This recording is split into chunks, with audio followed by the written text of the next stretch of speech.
In the last episode, we built the ultimate villager trading hall. However, I have one slight problem. We have all of these villagers and absolutely nothing to trade with them, which essentially renders them useless to me for now. Because in this episode, we're going to be creating one of the most overpowered early game farms that will give me infinite items to trade with my villagers. We have quite a few things planned for us today, so let's go ahead and get started. Now, I already have 2 farms that are pretty good at earning us emeralds, that being our iron farm. All of them put together produce about 12 stacks of iron per hour, which can all be traded for almost 6 stacks of emeralds per hour. As well as that, we also have our sheep farm, with even just 2 sheep active at the moment. That still gets us about 60 wool per hour, which only ends up getting us a measly 3 emeralds. Oh my god, those animations that I installed are insane.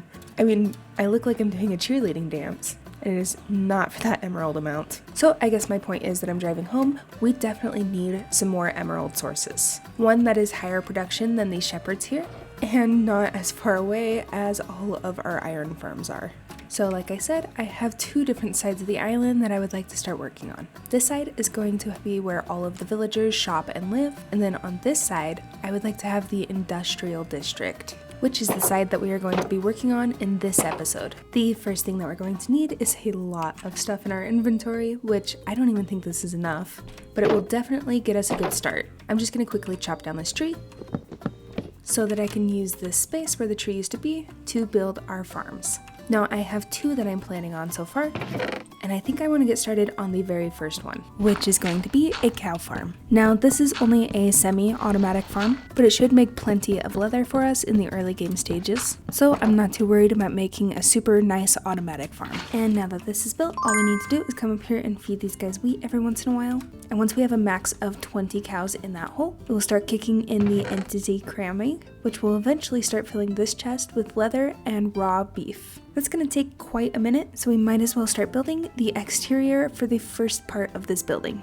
After gathering all of the resources that I would need, I started off by creating an outline for the build. This one should be pretty simple, as it's just a rectangle shaped barn with 2 layers. I filled in all of the walls with the spruce planks and went back through and punched in some of our windows after. Then once I had all of my base structure built, I took a trip to the nether to grab some blackstone for the roof, where I almost accidentally died to both lava and a magma cube. Also, shout out to all of you guys that mentioned that I could use a stone cutter for all of this. I apparently have just been really inefficient crafting blocks my entire Minecraft career, so this was actually super helpful to learn about.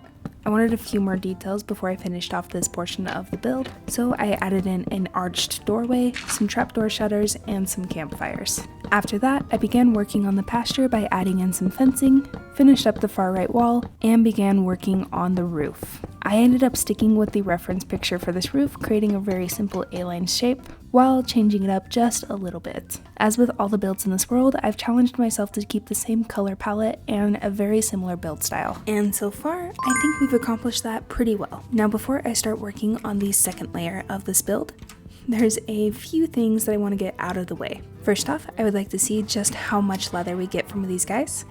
It looks like after feeding these guys once, we earn about 6 leather, and since cows can be breeded every 5 minutes, we'd be earning about 72 leather per hour, which would end up equating to about 12 emeralds per hour, which definitely is not bad, but that is not what we built this farm for.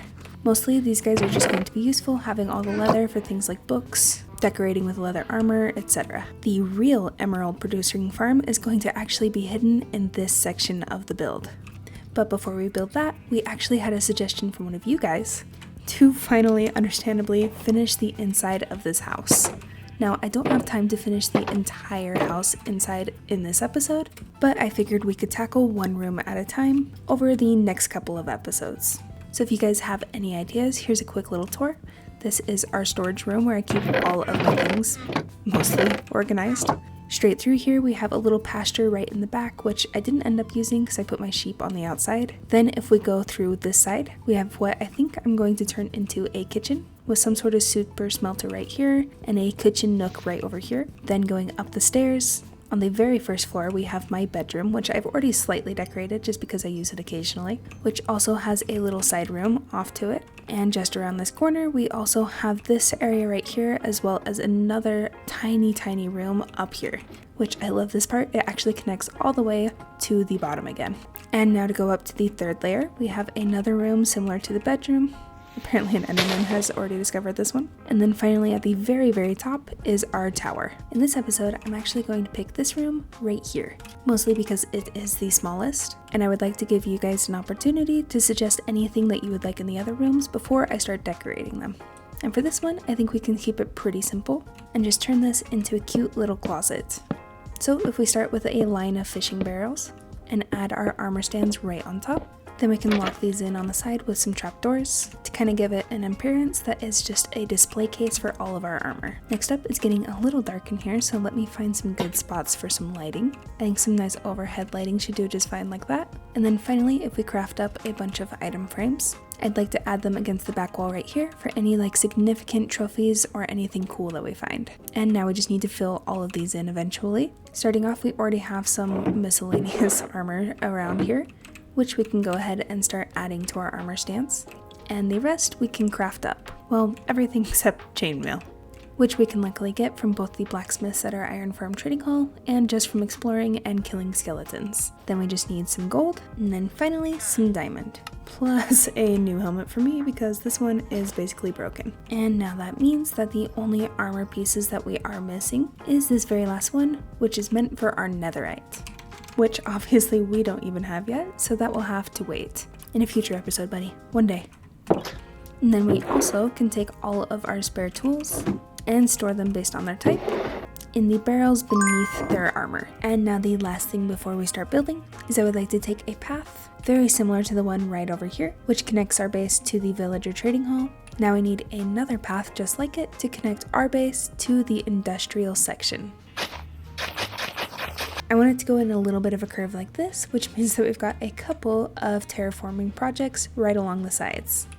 After smoothing out the terrain a little bit, I think we're finally ready to start placing some of our blocks.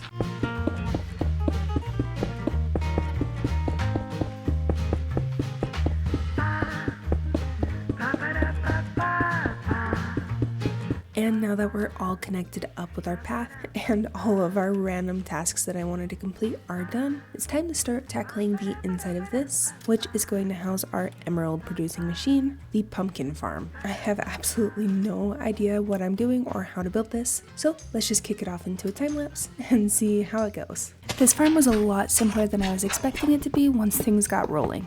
I started by digging out a hole and placing rails to create our collection system underneath the farm, and then I went back on top and began filling in the dirt area where the farm would go. I realized that I had built the back of the barn a little too small to fit the farm, so I ended up having to tear it down for now. After I had some more room, I began tilling the dirt and gathered some of our pumpkins from our manual farm and planted the seeds. The worst part about this farm was having to perfectly aim just to place all of the pistons on the ceiling. But I ended up getting it all finished and took a well-deserved mental break to mine up some sand for the glass walls. Then I was ready to continue working on the farm again, so I placed the rest of the observers with some redstone on top. And after all that was complete, our farm was officially generating some pumpkins. And after about an hour of AFKing this farm, we get this many pumpkins, which if we head back over to the villager trading hall, then we can take these pumpkins and trade them with our farmer villagers, getting us about a stack and 5 emeralds per hour, which by no means compares to our iron farm rates, which were about 6 stacks of emeralds per hour, but it does serve us the purpose of upgrading all of our farmer villagers to the master level, which then they will trade us golden carrots. So while we're waiting for this pumpkin farm to generate us enough pumpkins for us to upgrade all of our farmer villagers with, I think it's finally time to finish off building the top half of this build. Starting off, I built a small little overhang into the front of the roof, adding in some windows for some light. Then I started going in with our flooring on both the second and the first floor, trying to go for a rustic barn feel with both the stone and the wood blocks. After the base was in, I went through and added some details everywhere and started building up the third and final layer. I finished all of it off with a curved copper roof and added in a chimney to cover up the cow farm on the right. And I am super happy with how this ended up turning out. It's definitely not my favorite out of the 3 builds that we've done so far. I think that one's gonna have to go to the trading hall. It is very beautiful, but I definitely still love how it came out. If I give you guys a quick little tour right here, you can go right through the front door, see all of the pumpkins growing, access all of our pumpkins right in here. Then you can also head upstairs, which I'm thinking of turning this into kind of a little bit of a storage room, just as excess for whatever builds up down there. And then finally, we have our 3rd layer, and I'm actually not quite sure what I want to do with this so far. This has a really good shot of our base through the window, so I'm thinking that we could do something purely decorative up here, just to tie the whole build together, but that will have to come later because this build took absolutely forever. And you can tell because we have tons and tons of these pumpkins now for us to go trade with our villagers. And hopefully this will be enough pumpkins for us to trade with these guys all the way up until they hit the master level, where now they have a couple of golden carrot trades. And these 4 guys right here with the blue belts rather than the gold all are at master level currently, selling us golden carrots. These other guys actually didn't accept pumpkin trades, they were all doing melons, which I'm totally fine with because that means that we have some diversity in our trades. And we definitely have plenty of these guys to sell all of our pumpkins to and buy all of their golden carrots, hopefully officially solving my food problem. And with that, I believe that is all the time that I have for this episode. We've made some great progress adding a whole barn to the world, which has a working campfire at the base of our chimney, and a very efficient pumpkin farm in the main portion of our building, which we used to upgrade some of our farmer villagers to trade golden carrots. And as an added bonus this episode, we also decorated one of the rooms in our main house to finally be filled with all of our armor and our tools. I want to start doing a random project every episode, just kind of fixing the quality of life around the world, anything that I forgot from past projects, etc. So if you guys have anything that you would like to see me complete, let me know in the comments. And with that, I hope you guys enjoyed watching this episode, and if you did, then consider subscribing, because I would love to see you guys in the next video.